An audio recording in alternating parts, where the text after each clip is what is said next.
Of alerts for AML। Use for alerts of AML में basically क्या है, एक हमें लिस्ट प्रोवाइड की गई है कि अगर इनमें से कोई ट्रांजेक्शन होती है तो देयर आर चांसेस कि ट्रांजेक्शन सस्पिशियस हो या मनी लॉन्ड्रिंग हो रही हो, तो उसके अंदर उसके ऊपर हमने क्या करना है, ज्यादा ध्यान देना है, ज्यादा मॉनिटरिंग करनी है। ठीक है, इसके अंदर हम एक एक करके लिस्ट देख लेते हैं।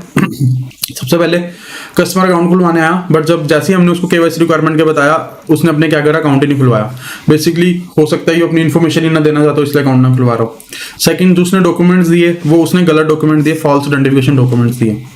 थर्ड, उसने डॉक्यूमेंट्स तो दिए बट उनको हम क्या कर सकते हैं, वेरीफाई ही नहीं कर सकते। लाइक फॉरेन डॉक्यूमेंट्स के केस में उनको वेरीफाई करना ही पॉसिबल नहीं है। उसके अलावा कस्टमर ने जो एड्रेस दिया वो एड्रेस क्या था, नॉन एग्जिस्टेंट था। कस्टमर ने जो एड्रेस दिया वो कस्टमर वहां पे रह ही नहीं रहा। ठीक है, कस्टमर क्या कर रहा है, जो एंटिटीज यूज कर रहा है उसका कॉम्प्लेक्स लीगल स्ट्रक्चर है। जैसे हमने कल शेल कंपनीज की बात करी थी, कंपनीज के ऊपर कंपनीज बनाई गई ताकि एक्चुअल जो बेनिफिशियल ओनर है उसका पता ना लगाया जा सके। वो भी केस किस में आता है, स्पेशल एक्टिविटीज के केस के अंदर आ जाता है। उसके अलावा जो भी पर्सन है उसके ऊपर किसी भी लॉ एनफोर्समेंट की इंक्वायरी चल रही है with regards to criminal offences and with regards to terrorist financing और टेररिस्ट एक्टिविटीज, मतलब उसके ऊपर कोई भी अगर क्रिमिनल केस चल रहा है बाय एनी लॉ एनफोर्समेंट, उसके ऊपर आपने ध्यान देना है। ठीक है, उसके बाद कस्टमर ट्रांजैक्शन करना चाहता था बट उसने ट्रांजैक्शन ही नहीं करी जब उसको सारी चीजों के बारे में बताया गया या उससे सोर्स ऑफ फंड के बारे में पूछा गया। कस्टमर क्या है, हरीड है या नर्वस है, मतलब वो नर्वसली एक्ट कर रहा है।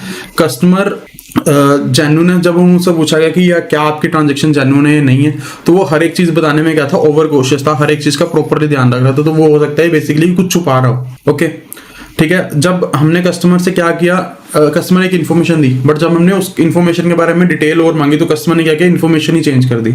उस केस में भी क्या हो सकता है कि जो पहले इन्फॉर्मेशन दी गई थी वो गलत हो, तो हो सकता है वो एक्टिविटी क्या हो, फ्रॉडलेंट हो सकती है। ठीक है, उसके बाद जो भी कस्टमर इन्फॉर्मेशन प्रोवाइड कर रहा है या तो वो मिनिमल है, मतलब बिल्कुल कम है, या पॉसिबली फॉल्स है, गलत हो सकती है, इनकंसिस्टेंट है, मतलब कि एक चीज उसकी कुछ और कह रही है, सेकंड प्रूफ कुछ और कह रहा है। उस केस में भी क्या ट्रांजैक्शन क्या हो सकती है, फ्रॉडलेंट हो सकती है। ठीक है, जो भी मनी इन्वॉल्व है उसके बारे में उसको वो एक नॉलेज है, मतलब ज्यादा नॉलेज नहीं है, तो ये केस किस कर सकता है, मनी मूव्स के केस में हो सकता है कि उस बंदे को एक्चुअली पता ही नहीं है कि ट्रांजैक्शन क्यों हो रही है।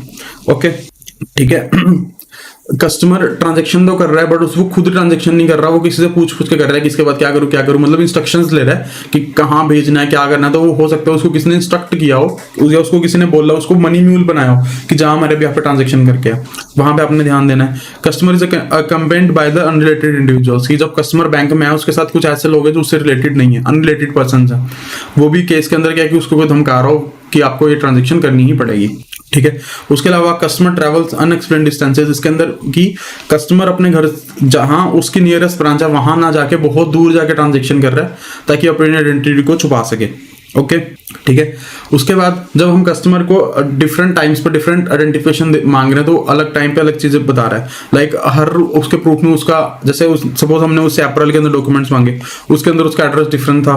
उसके अंदर जब हमने दिसंबर के अंदर उससे डॉक्यूमेंट्स मांगे तो उसके अंदर एड्रेस उसका डिफरेंट था। तो देयर आर चांसेस की क्या है कि दोनों ही जेन्युइन हो, वो एक्टिविटी क्या हो, फ्रॉडलेंट हो। ठीक है, तो बेसिकली उसके अलावा कस्टमर क्या कर रहा है, स्टाफ को कन्विंस कर रहा है, स्टाफ को इंक्वायरी कर रहा है ताकि क्या हो, रिपोर्टिंग को अवॉइड किया जा सके। उस केस में भी क्या है, एक्टिविटीज क्या हो सकती है, फ्रॉडलेंट हो सकती है। कस्टमर अपने फंड्स, सोर्स ऑफ फंड्स को क्या ना कर पाए, प्रॉपरली एक्सप्लेन ना कर पाए। जो भी उसकी ट्रांजैक्शन है वो क्या हो, कॉम्प्लेक्स हो, अननेसेसरी कॉम्प्लेक्स हो। एक्चुअली वो ट्रांजैक्शन सिंपली तरीके से भी की जा सकती हो बट उसको क्या बनाया हो, कॉम्प्लेक्स बनाया गया हो ताकि उसको ट्रैक करना मुश्किल हो जाए। ठीक है, तो अगर सपोज एक कस्टमर है वो एक तो ट्रांजैक्शन बहुत ज्यादा कर रहा है, बहुत बार ट्रांजैक्शन कर रहा है, बहुत ज्यादा बड़ी अमाउंट में कर रहा है। उसके अलावा कस्टमर की कोई ऐसी एक्टिविटी जो उसके नॉर्मल कोर्स ऑफ बिजनेस से मेल नहीं खाती है कि उसकी नॉर्मल एक्टिविटीज के अकॉर्डिंग तो उसकी ट्रांजैक्शन कम होनी चाहिए, वो अनलार्ज ट्रांजैक्शन कर रहा है। लाइक 10 लाख और 5 करोड़ वाली एग्जांपल ली थी कि नॉर्मल उसकी रेंज से 10 से 30 लाख रुपए और एकदम से ट्रांजैक्शन 5 करोड़ वाली कर रहा हो। उसके अलावा नॉन प्रॉफिट ऑर्गेनाइजेशन को अगर कोई रेमिटेंस फॉरेन से मिलती है तो क्या है, वो ट्रांजैक्शन एक एक्ट है FCRA, foreign contribution regulation act, उसके अंदर वो ट्रांजैक्शन अप्रूव होनी चाहिए। अगर वो ट्रांजैक्शन अप्रूव नहीं होती है तो वो भी बेसिकली है कि हो सकता है कोई बंदा अपना बेसिकली ब्लैक मनी यहाँ ट्रांसफर कर रहा हो, तो वो भी आपको क्या करना है, उस पर ध्यान चेक देना है। वो बेसिकली क्या एक्ट कर सकता है, अलर्ट की तरह आपके लिए एक्ट कर सकता है। ठीक है, कई बार क्या हो सकता है कि कोई पब्लिक से आपके पास कंप्लेंट लेके आ जाए कि ये बंदा क्या कर रहा है, बेसिकली फ्रॉड कर रहा है। ठीक है, एजेंट्स आपको बता सकते हैं कि ये एक्ट है वो क्या है, जो ये अकाउंट है वो क्या है, सस्पिशियस है। एजेंट्स के अलावा कोई और इंस्टीट्यूशन या सब्सिडरीज भी आपको बता सकते हैं कि ये जो अकाउंट है इसके अंदर जो एक्टिविटीज हो रही है, जो पैसा आ रहा है वो क्या है, सस्पिशियस है। So these are some alert जिसके बेसिस पे बैंक क्या कर सकता है, सस्पिशियस एक्टिविटीज को ट्रैक कर सकता है।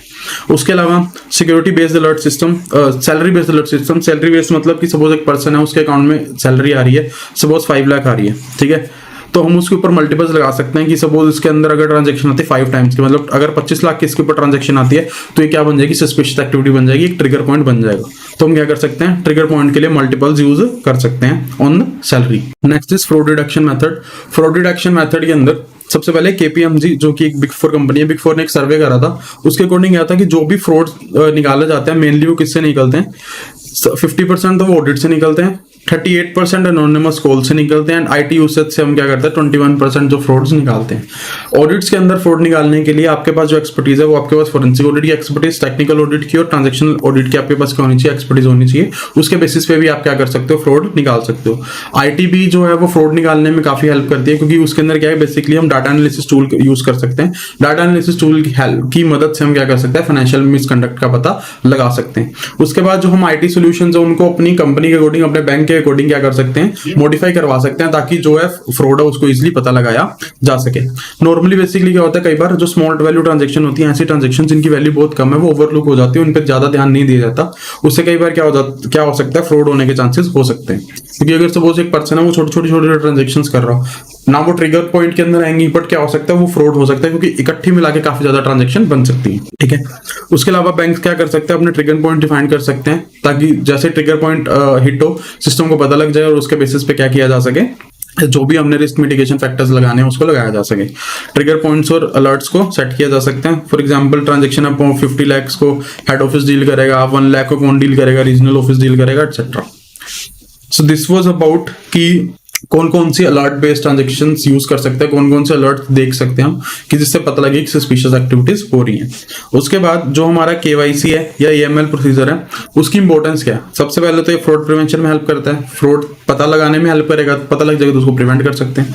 Second, technological frailties and inadequate supervision किसकी तरफ लेके जाते हैं हमें, फ्रॉड की तरफ। कि सपोज टेक्नोलॉजिकल के अंदर कुछ इरेगुलरिटी हो, टेक्नोलॉजिकल फंक्शन अपना अच्छे तरीके से वर्क ना कर पाए, या जो सुपरविजन फंक्शन है वो अच्छे तरीके से वर्क ना कर पाए, तो क्या हो सकता है, उससे बेसिकली फ्रॉड हो सकता है। क्योंकि अगर टेक्नोलॉजी सही तरह से वर्क नहीं कर रही, ट्रिगर पॉइंट्स हिट नहीं होंगे, अलर्ट सिस्टम हिट नहीं होगा, सुपरविजन अच्छे से नहीं होगी, मॉनिटरिंग अच्छे से नहीं होगी, तो अल्टीमेट एंड रिजल्ट हमारे पास क्या होने वाला है, फ्रॉड होने वाला है। इसलिए हमारे पास जो KYC और AML है वो बहुत ज्यादा जरूरी है, ठीक है। इस चीज को इंश्योर कराने के लिए बैंक्स को कंटिन्यूसली अर्ज क्या किया जाता है कि वो अपने कंट्रोल सिस्टम डेली बेसिस के ऊपर क्या करते रहो, अपडेट करते रहो, ताकि ऐसी सिचुएशंस आई ही ना, फेलियर होने के चांसेस ही बहुत कम हो।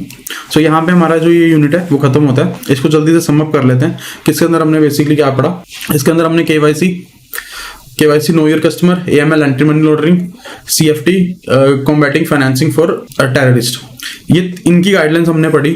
किस तरीके से बैंक यूज करता है टू प्रिवेंट क्रिमिनल एलिमेंट्स, कि वो बैंकिंग सिस्टम को क्या ना कर पाए, एक्सप्लॉइट ना कर पाए, ठीक है। KYC के अंदर क्या आता है, अपने कस्टमर को समझना, ताकि उनकी फाइनेंशियल डीलिंग को समझा जा सके और अपने रिस्क को प्रूडेंशियली क्या किया जा सके, मैनेज किया जा सके, ठीक है। और उसके साथ हमने ये भी इंश्योर करना है जो KYC नॉर्म्स है वो अनड्यू हार्डशिप ना दे कस्टमर को, क्योंकि वो कस्टमर की हेल्प करने के लिए बने, उसके अगेंस्ट ना हो। और उसके लिए आपको अपनी क्या करनी है, KYC पॉलिसी बनानी है। उसके अंदर आपको 4 चीजें इंक्लूड करनी है, customer account, customer acceptance policy, customer transaction procedure, customer identification procedure, monitoring of transaction and risk management. इन चारों चीजों को हमने काफी डिटेल में डिस्कस कर लिया, ठीक है। रिस्क मिटिगेशन, रिस्क मैनेजमेंट के लिए हम कौन सी टेक्निक यूज कर सकते हैं, EDD बस बेसिकली की रिग्रेस आपको करनी, इन्वेस्टिगेशन करनी है, ताकि आप उसके आइडेंटिटी के बारे में रीजनेबल एश्योरेंस पा सको और जो भी फ्रॉड्स है उनको कम से कम कर सको। उसके बाद आपको क्या करनी है, जो कस्टमर ट्रांजैक्शन है उनकी ऑनगोइंग बेसिस पे क्या करनी है, मॉनिटरिंग करते रहने। मॉनिटरिंग करके आपको क्या पता लग सकता है कौन सी ट्रांजैक्शन सस्पिशियस है, उसके लिए आपको कुछ अलर्ट्स दिए गए हैं, कुछ ट्रिगर पॉइंट्स भी आपको दिए गए हैं। तो आपको क्या करना है, उसके बेसिस पे अपनी सस्पिशियस ट्रांजैक्शन रिपोर्ट बनानी है और वो FIU इंडिया को फाइल कर देनी है, ठीक है। उसके बाद जो बेसिकली जो ये रिपोर्ट्स होती हैं, जो FIU इंडिया किस तरीके से हेल्प करती हैं, जो फाइनेंशियल इन्वेस्टिगेशन यूनिट है वो बेसिकली क्या करता है उसको पता लगे कि ये सस्पिशियस ट्रांजैक्शन है, इस अकाउंट में ट्रांजैक्शन हो रही है, तो उनके पास क्या आ जाते हैं, क्रिटिकल इंटेलिजेंस इनपुट्स मिल जाते हैं कि ये अकाउंट्स हैं, ये पर्सन के अकाउंट्स हैं, इन ट्रांजैक्शन के अंदर इन्वॉल्व है। इनके ऊपर ज्यादा चेकिंग करके वो क्या कर सकते हैं, अपनी जो इन्वेस्टिगेशन है उसका लेवल बढ़ा सकते हैं और उन लोगों को इजीली पकड़ सकते हैं। तो बेसिकली क्या है, जो ये रिपोर्ट्स हैं लॉ एनफोर्सिंग एजेंसीज के लिए काफी ज्यादा हेल्पफुल होती है।